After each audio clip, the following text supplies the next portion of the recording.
चलिए आज बात करते हैं इतिहास की एक ऐसी जबरदस्त टक्कर की, एक ऐसी जंग की जिसने हिंदुस्तान के नक्शे को हमेशा हमेशा के लिए बदल कर रख दिया। ये कहानी है 17वीं सदी के दो सबसे बड़े सूरमाओं की। तो सवाल ये उठता है कि ये सब हुआ कैसे। मतलब एक तरफ उस वक्त की सबसे बड़ी, सबसे ताकतवर सल्तनत और दूसरी तरफ एक उभरती हुई शक्ति। आखिर कैसे एक छोटी ताकत ने इतने बड़े साम्राज्यों को सीधी चुनौती दे दी? आज हम इसी सवाल की तह तक जाएंगे। देखिए, इस पूरी कहानी के बीच में दो बिल्कुल अलग सोच वाले लोग थे। एक तरफ थे छत्रपति शिवाजी महाराज, जिनका सपना था, जिनका लक्ष्य था मराठा स्वराज्य की स्थापना। मतलब एक ऐसी हुकूमत जो आज़ाद हो, जो अपनी हो। और दूसरी तरफ मुगल बादशाह औरंगजेब, जिसका एक ही मकसद था, मुगल साम्राज्य को और बड़ा बनाना और मजबूत करना। जाहिर है दोनों के रास्ते एक दूसरे से टकराने ही थे, और इसी टकराव ने दक्कन की इस जंग की बुनियाद रखी। तो ये लड़ाई शुरू कैसे हुई?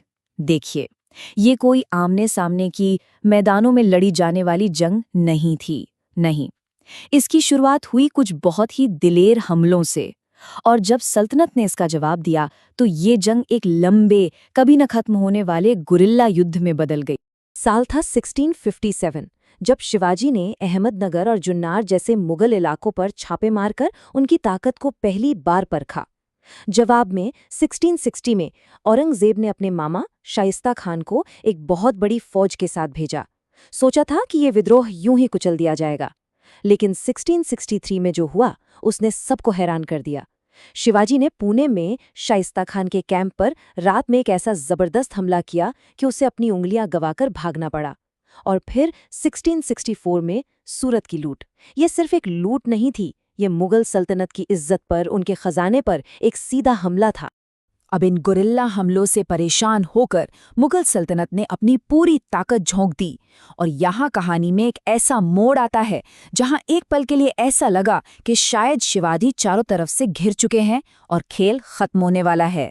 इस बार औरंगजेब ने अपना सबसे बड़ा पत्ता खेला।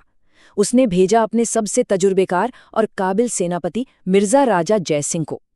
जयसिंह की फौज ने पुरंदर के किले को इस तरह से घेर लिया कि शिवाजी के लिए बातचीत के अलावा और कोई रास्ता ही नहीं बचा था। ये फौजी ताकत और कूटनीति का एक जबरदस्त जोड़ था। और इस संधि की शर्तें बहुत सख्त थीं। शिवाजी को अपने 23 किले, 23 किले मुगलों को सौंपने पड़े। अपने पास वो सिर्फ 12 किले ही रख सके। इतना ही नहीं, उनके बेटे संभाजी को मुगल दरबार में भेज दिया गया और उन्हें खुद एक मनसबदार के तौर पर काम करने के लिए राजी होना पड़ा। कागज पर देखें तो ये एक बहुत बड़ी हार लग रही थी। लेकिन जैसा कि कहते हैं, पिक्चर अभी बाकी थी। अब जो हिस्सा आता है वो हिम्मत, होशियारी और रणनीति की एक ऐसी मिसाल है जहां शिवाजी ने एक अपमानजनक पल को एक यादगार जीत में बदल दिया। तो जयसिंह के कहने पर शिवाजी आगरा के मुगल दरबार पहुंचे, लेकिन वहां उनके साथ बराबर के दुश्मन जैसा बर्ताव नहीं हुआ। उनकी बेइज्जती की गई और फिर उन्हें नजरबंद कर दिया गया। सोचिए, दुश्मन के गढ़ में एकदम अकेले और कैद। ऐसा लग रहा था कि अब बचने का कोई रास्ता नहीं है। मगर शिवाजी हार मानने वालों में से नहीं थे। उनके दिमाग में एक लाजवाब प्लान चल रहा था। सबसे पहले उन्होंने एक गंभीर बीमारी का नाटक किया ताकि पहरेदारों का ध्यान थोड़ा हट जाए। फिर रोज गरीबों को दान देने के नाम पर मिठाई और फलों की बड़ी बड़ी टोकरियां बाहर भेजना शुरू कर दिया। रोज। जब पहरेदार इस चीज के आदी हो गए, जब उन्होंने जांच में ढील दे दी, बस उसी एक मौके का इंतजार था।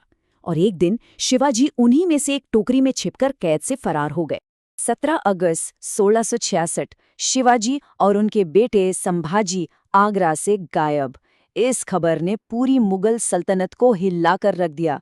ये औरंगजेब के लिए एक बहुत बड़ी बेइज्जती थी और इस पूरी जंग का एक फैसलाकुन मोड़ साबित हुई। आगरा से इस हैरत अंगेज पलायन के बाद शिवाजी ने एक पल भी बर्बाद नहीं किया। उन्होंने अपनी ताकत को फिर से इकट्ठा किया और अब वक्त था अपने सबसे बड़े मकसद को हकीकत में बदलने का। यहाँ छत्रपति की उपाधि को समझना बहुत जरूरी है। ये सिर्फ एक शाही टाइटल नहीं था, नहीं, ये एक ऐलान था, एक खुली घोषणा कि मराठा राज अब किसी के अधीन नहीं, बल्कि एक आज़ाद और खुदमुख्तार ताकत है। ये मुगल सत्ता को एक सीधी चुनौती थी। और वो ऐतिहासिक दिन आया 6 जून 1674 रायगढ़ के किले में शिवाजी का राज्याभिषेक हुआ और इसी के साथ मराठा स्वराज्य की औपचारिक रूप से नींव रखी गई। ये उनके जीवन भर के संघर्ष का नतीजा था, वो पल जब एक सपना हकीकत में तब्दील हो गया। लेकिन ये कहानी यहाँ भी खत्म नहीं हुई। शिवाजी की मृत्यु के बाद भी ये संघर्ष थमा नहीं, बल्कि ये और भी ज्यादा लंबा, और भी ज्यादा थका देने वाला बन गया और दशकों तक चलता रहा। 1680 में शिवाजी के देहांत के बाद कमान संभाली उनके बेटे संभाजी ने। उन्होंने न सिर्फ गुरिल्ला युद्ध को जारी रखा, बल्कि एक ऐसा कदम उठाया जिसने औरंगजेब को आग बबूला कर दिया। उन्होंने औरंगजेब के बागी बेटे शहजादा अकबर को पनाह दे दी। अब ये जंग पर्सनल हो चुकी थी। औरंगजेब खुद एक बहुत बड़ी शाही फौज लेके दक्कन आया। 1689 में संभाजी को धोखे से पकड़ लिया गया और जब उन्होंने अपना धर्म बदलने से साफ इनकार कर दिया तो उन्हें बहुत ही बेरहमी से मार दिया गया।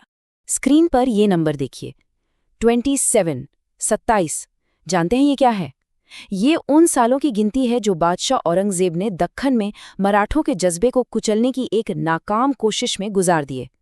पूरे 27 साल। तो इस 27 साल लंबी जंग का नतीजा क्या निकला? ये चार्ट सब कुछ साफ साफ बताता है। एक तरफ मुगल सल्तनत, जिसका खजाना लगभग खाली हो चुका था, जिसकी ताकत कमजोर पड़ गई थी, और दूसरी तरफ मराठा शक्ति, जिनका हौसला और भी मजबूत हो गया था, जिनकी ताकत और भी बढ़ गई थी। इस जंग ने मुगल साम्राज्य की नींव को हिलाकर रख दी।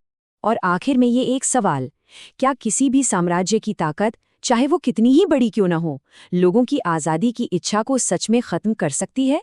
ये कहानी हमें बताती है कि असली ताकत सिर्फ फौज या खजाने में नहीं होती, असली ताकत होती है जज्बे में, और इस टकराव की गूंज आज भी इतिहास में सुनाई देती है।